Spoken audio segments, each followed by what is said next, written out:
La comarca donde nació el Paricutín forma parte de la gran zona volcánica que se extiende hacia el oeste del estado de Michoacán y está situada al norte del macizo de Tancítaro. La forman lomas de poca altura, gran número de cráteres apagados cubiertos de vegetación y pequeñas depresiones aptas al cultivo.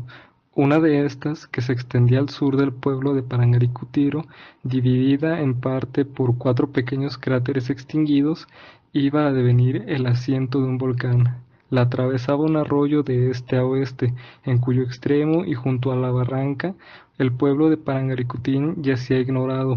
Cuando en la segunda semana del mes de febrero de 1943 sus habitantes empezaron a sentir ligeros pero continuos temblores que se sucedían noche y día, tuvieron la intuición de que algo grave iba a suceder. Desde el día 17 de febrero, el temor alcanzó no solo a las gentes, sino a los animales. Los pájaros eran presa de una grande agitación después de ponerse el sol. No estaban quietos en sus lugares de reposo nocturno, y los perros aullaban largamente al atardecer. A los indios les alarmó más la inquietud de los animales que los temblores mismos, y algunos entre los viejos habitantes del pueblo de Paricutín observaron con extrañeza que en el llano de Cuitzocho se extendía por las mañanas y al caer la tarde una niebla que nunca habían visto en aquel lugar ni en ningún otro de los alrededores de su pueblo. Supusieron desde luego que no se trataba de las nieblas que formaban las nubes cuando bajaban, puesto que no era tiempo de aguas y la atmósfera estaba muy seca. Uno de los dueños de las parcelas del llano de Cuitzocho me contó que desde los primeros días de febrero iba todas las mañanas a observar aquella extraña niebla, y acabó por admitir que era vapor que salía de la tierra.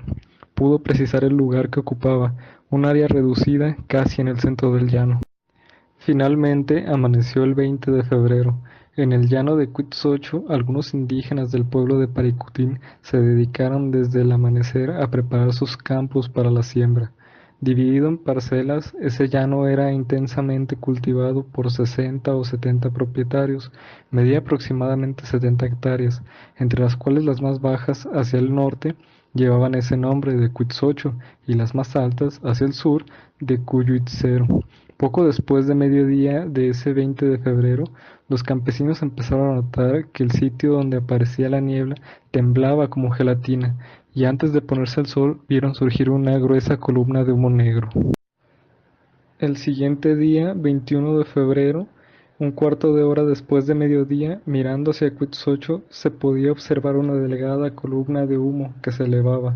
En la plaza, donde había algunas gentes reunidas frente a la iglesia, porque habían llegado noticias de que la tierra se había abierto y una humareda había surgido de una grieta abierta en el suelo. El cura, José Caballero, con el consentimiento del presidente, Felipe Cuara Amezcua, decidió enviar un grupo de hombres al lugar para constar los hechos. Rápidamente se dirigieron a caballo, siendo Jesús Anguiano y Jesús Martínez los primeros en llegar.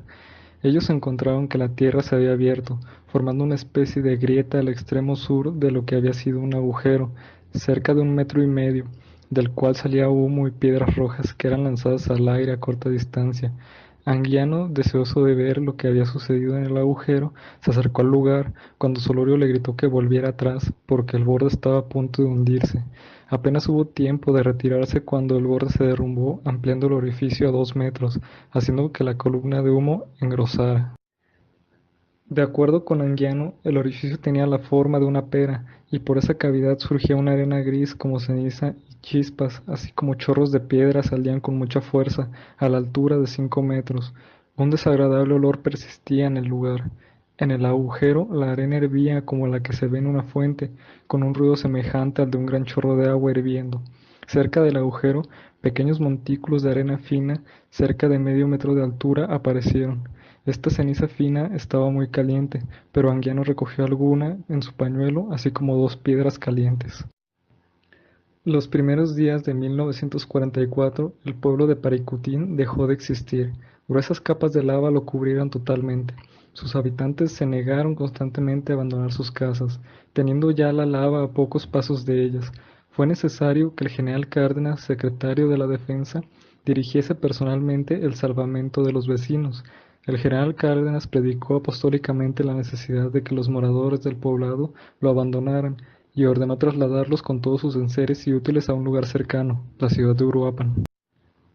Con dificultad se les arrancó de sus hogares. Las más obstinadas eran las mujeres y las niñas sobre todo, lloraban por su gato o su perro, no querían dejarlos, y se le escapaban de las manos a los soldados para buscar sus pequeñas cosas. Una mujer, a quien se le había quemado su casa y todo cuanto poseía, pudo salvar con dificultad una gallina y una cazuela. Con una filosofía ejemplar, después de matar al animal, se puso a pelarlo, y mientras yo la miraba con curiosidad, me dijo sonriendo y en un español muy claro: Señor, no se vaya, voy a cocinar esta gallinita y lo convido a que nos la comamos. Así era la gente de este pueblo y la de San Juan, indiferente ante el peligro y sonriente ante la desgracia. No es cierto que los tarascos de estos pueblos estuviesen llenos de pavor ante la amenaza del volcán. Ese temor lo inventaron los reporteros y los sabios. Ni el indio ni la India de México se asustaban ante el peligro, no tienen nervios y son estoicos. Los desastres ocasionados por el volcán los dejaron indiferentes, pero la prensa y los geólogos se empeñaron en que los indios tenían miedo, y la gente lo creyó. Durante este año de 1944 no me fue posible visitar el volcán y sus alrededores, y todo lo que a él se refiere está en las líneas siguientes, que es producto de los informes verbales que me proporcionó el antiguo regidor de San Juan, Juan Cuara. He aquí sus palabras.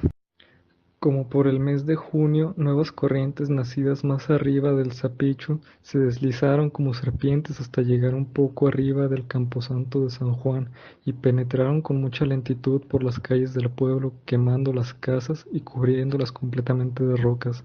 A mí me parece que estas corrientes se diferenciaban un poco de las que el volcán escupió en otras ocasiones, porque en las bases de los frentes se veían muchas lajas como cortadas a mano, y la superficie de las lavas eran muy grises, mucho más claras que las corrientes que bajaron hacia Paricutín, que son de color oscuro y muy brillante, como el acero pulido.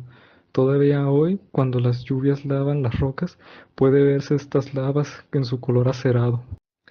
La lava avanzó sobre el costado sur del templo, luego lo rodeó por la parte oriente, derrumbó el muro posterior, entró en las naves y siguió dando vuelta por el exterior, por el norte, hasta envolver completamente nuestra gran iglesia, a la que fue llenando poco a poco, y enseguida una lengua avanzó pasando frente al pórtico, al que derrumbó, mientras la corriente interior de la iglesia salía por la puerta central. Poco a poco la lava se fue amontonando y subiendo por oleadas sucesivas hasta llegar a la parte superior de la fachada, emparejándose a la altura de los techos de las naves, dejando visible solo la torre que todavía se ve sobre las lavas plomizas. Las gentes de mi pueblo decían que era un milagro el que la torre no se hubiese caído. Yo les contestaba que el milagro hubiera sido si la lava se hubiera detenido ante la iglesia sin tirarla. En las concavidades de las lavas se han acumulado la tierra y las semillas transportadas por el viento. Pequeñas plantas nacen al amparo de las rocas y en algunos lugares, al pie de las corrientes, pueden verse brotes de pinos y madroños. En las lomas que rodean el cono, las lluvias han erosionado las grandes capas de arena que cubrían, permitiendo que la vegetación surja vigorosamente.